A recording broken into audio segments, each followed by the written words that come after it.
आज मैं आपको बता रहा हूं कैसे देश विरोधी हो गई है लाल टोपी। दिखाइए किस तरह की तस्वीर आज सामने आ रही है, देख लीजिए दर्शक।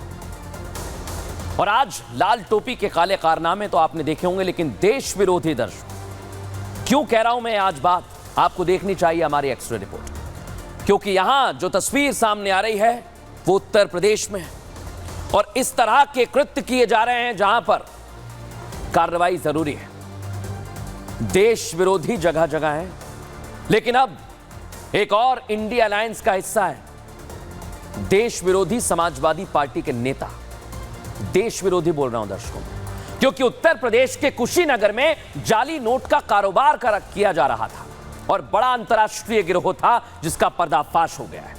और इस गिरोह में समाजवादी पार्टी का नेता रफीक खान, सोच लीजिए आप, अगर देश की आर्थिक व्यवस्था को कमजोर किया जाएगा तो वो देशद्रोही है। ये वो नेता हैं जो शपथ लेते हैं देश के विकास में अपनी हिस्सेदारी के लिए, देश को आगे बढ़ाने के लिए, लेकिन काम देश विरोधी, देश को पीछे धकेलने का, अपनी जेब भरने के लिए ऐसे अपराध में अपनी हिस्सेदारी देते हैं जो देश की आर्थिक हालात पर चोट करती है दर्शकों, देश के अस्तित्व को खतरे में डाल सकती है। इसलिए इनका चेहरा दिखाना बहुत जरूरी हो जाता है। लेकिन बड़ी बात क्या है दर्शकों, इनके काले खेल यहां तक सीमित नहीं है। कैसे ये पूरा खेल रच रहे थे दिखाता हूं आपको।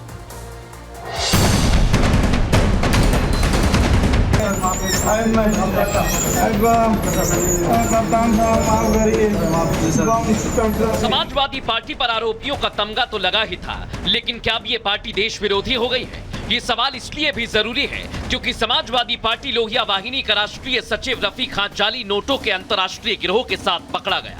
कुशीनगर में थाना तमकुही राज क्षेत्र में एक जाली नोटों में कार्य करने वाला एक गैंग, उसको बर्स्ट किया गया है, जिसमें टोटल 10 लोगों की गिरफ्तारी अब तक की जा चुकी है। इनके पास से 5,60,000 कीमत की जाली नोट बरामद हुए हैं। साथ ही साथ नेपाली करेंसी भी बरामद हुई है। सबसे इम्पोर्टेंट, इसमें 10 तमंचे, 30 जिंदा कारतूस है, 4 सुतली बम भी इनके पास से बरामद किया गया है। और ऐसे जितने भी लोग इसमें सम्मिलित हैं उन सभी पे पकड़ के कार्रवाई इसमें फर्दर कराई जाएगी और साथ ही साथ इसमें गैंगस्टर इत्यादि की भी कार्रवाई प्रचलित कराई जाएगी। अखिलेश यादव अब इस पर क्या सफाई देंगे? अखिलेश ने मंगेश यादव के एनकाउंटर पर सवाल उठाया, मोहित और नवाब मामले में डीएनए टेस्ट की मांग की, लेकिन अब रफीक खान पर क्या बोलेंगे? बीजेपी अखिलेश से यही सवाल पूछ रही है। उत्तर प्रदेश की जनता ये सवाल पूछ रही है कि उत्तर प्रदेश में जितने दुष्कर्म हो रहे हैं या आपराधिक घटनाएं हो रही हैं, वो सब में समाजवादी पार्टी का नेता, कहीं लूट हो तो समाजवादी पार्टी का नेता, अयोध्या में दुष्कर्म हो तो समाजवादी पार्टी का नेता, कन्नौज में दुष्कर्म हो तो समाजवादी पार्टी का नेता। क्या समाजवादी पार्टी अपराध की पाठशाला बन गई है? और जब उन पर कार्रवाई होने लगती है तो अखिलेश यादव जी को दर्द होने लगता है, वो रोने चिल्लाने लगते हैं। राजनीति के चक्कर में अखिलेश यादव हर बार अपराधियों को कवर फायर देते हैं, हमेशा सरकार पर सवाल उठाते हैं, लेकिन क्या वो इस बात को मानेंगे कि रफीक खान जो कुछ भी कर रहा था उसकी जानकारी उन्हें पहले से थी, या फिर इस बार वो कोई नई थ्योरी के साथ सामने आएंगे? ये देश विरोधी कारनामा नहीं है तो क्या है दर्शकों? और इसलिए आज हम कह रहे हैं क्योंकि जिस तरह से ये खेल रचा जा रहा था वो आपको समझना चाहिए। अब मैं आपको ये बताने वाला हूं कि ये पूरा कारनामा कैसे किया जा रहा था।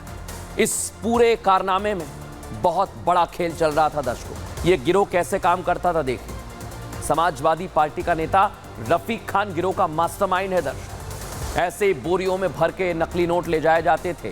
काले कारोबार का पूरा नेटवर्क फैला हुआ था नेपाल, उत्तर प्रदेश और बिहार में। स्कैनर इनके पास था, प्रिंटर इनके पास था और इसकी मदद से ये जाली नोट बनाते थे। जाली नोट का कारोबार नेपाल के रास्ते किया जा रहा था दर्शकों, यह भी खुलासा हो गया है। यानी नकली नोट गिरोह चलाने वाले लोग पहले तो कारोबार करते थे, इसके साथ ही लोगों को धमकाते थे, लोगों की जमीन अपराधियों के नाम पर दर्ज करवा देते थे। सोच लीजिए इनके कारनामे। और रफीक खान, जिसको मैं आपको दिखा रहा हूं, सपा की लोहिया वाहिनी का राष्ट्रीय सचिव है। ये पुलिस ने 5.62 लाख यानी 5,62,000 के नकली नोट बरामद किए। ये कब से चल रहा था किसी को नहीं पता। पुलिस को 1,10,000 के असली नोट भी मिले हैं जो नकली के एवज में लाते थे। 3,000 नेपाली मुद्रा भी मिली है, यानी बाहर भी पैसा जा रहा था दर्शकों। 10 देसी तमंचे इनके पास से, 4 सुतली बम, 2 नेपाली भी बरामद किए। 26 फर्जी दस्तावेजों पर सिम कार्ड इन लोगों ने खरीदे। दर्शकों सोच लीजिए इनका नेक्सस कितना बड़ा था, और ऐसे ही ये कार्य कर रहे थे। इसलिए आज हम कह रहे हैं दर्शकों कि क्या देश विरोध में इतनी बड़ी साजिश की जा रही है? क्या कुछ कहा जा रहा है, सुनवाता हूं आपको। हर मामले में सपा नेता क्यों आ रहे हैं? अयोध्या में रेप कांड में सपा नेता, कन्नौज में रेप कांड में सपा नेता, मऊ के रेप कांड में सपा नेता, अब नकली नोट वाले में भी सपा नेता। हर काम सपा नेता करते हैं। दुर्भाग्य है कि ऐसे लोग धरती पर देश के दुश्मन हैं, समाज के दुश्मन हैं। इन लोगों को तो तत्काल गिरफ्तार करके इनको सीधे जेल में भेजने की जमानत नहीं होनी चाहिए ऐसे लोगों की। रफीक खान का यह काला कारोबार अब सबके सामने आ चुका है दर्शकों, लेकिन अब आपको इनकी और अखिलेश यादव के साथ तस्वीर में दिखाना चाह रहा हूं। देख लीजिए, साथी हैं जिसे देखकर आप दोनों के बीच की करीबी समझ सकते हैं। दोनों एक दूसरे के आजू बाजू खड़े हुए हैं, लेकिन अखिलेश जी से यहां कुछ सवाल भी पूछने जरूरी हो जाते हैं। सवाल यह है कि अखिलेश जी, आपको यह कैसे पता नहीं चल पा रहा है कि आपकी पार्टी के नेता आखिर कर क्या रहे हैं? आपकी नाक के नीचे समाजवादी पार्टी में ये क्या हो रहा है? सोचिए जरा आप। आखिर समाजवादी पार्टी के नेता नेतागिरी करते करते अपराध क्यों करने लगे हैं, उसमें क्यों शामिल पाए जा रहे हैं? और एक एक करके कई लिस्ट है, बड़ी लंबी लिस्ट है दर्शकों। और यह भी आपको बता देता हूं कि पिछले कुछ दिनों में एक दो नहीं, कई सारे समाजवादी पार्टी के नेता सामने आए जो कई मामलों में लिप्त पाए जा रहे हैं। वो भी आपको बता देता हूं कैसे इनके एक एक करके नेता सामने आ रहे हैं। देख लीजिए जरा आप। नकली नोट का कारोबार सबसे पहले आप देख रहे हैं, उसके बाद मोईद खान, नवाब सिंह, ये रेप में सोचिए इन पर आरोप लगे हैं। और इधर 2 नेताओं पर गंभीर धाराओं में मामला दर्ज किया गया है, और ये भी समाजवादी पार्टी के विधायक और नेता हैं।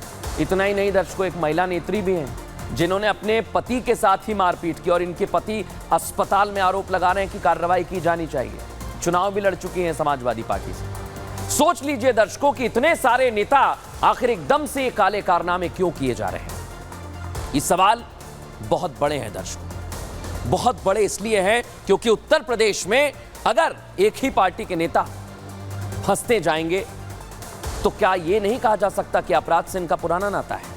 समाजवादी पार्टी के नेता एक एक कर अपराध में लिप्त पाए जा रहे हैं, और इसकी एक बड़ी वजह है अखिलेश यादव, क्योंकि वो कवर फायर देते हैं।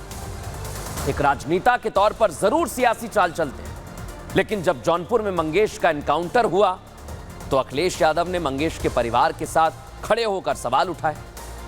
योगी सरकार कार्रवाई कर रही है, पुलिस ने एक्शन लिया तो पुलिस पर सवाल उठाया, पुलिस ने सफाई दी। अब उनकी पार्टी के प्रतापगढ़ के कार्यवाहक जिला अध्यक्ष ने एक दलित शख्स पर अत्याचार किया है दर्शक, यानी अपराध अभी खत्म नहीं हुए। देख लीजिए, यही है वो अखिलेश यादव जी। आप इस पर क्या कहेंगे? और अखिलेश यादव जी पीडीए का फॉर्मूला देते हैं, सत्ता में वापसी के सपने देखते हैं, पिछड़ों के साथ दलितों का कॉम्बिनेशन बनाना चाहते हैं, लेकिन उनके नेता क्या कर रहे हैं? दलितों के साथ किस तरह का बर्ताव कर रहे हैं? ये सच अब उजागर हो गया है दर्शकों। गुलशन यादव जिन्होंने अत्याचार किया है,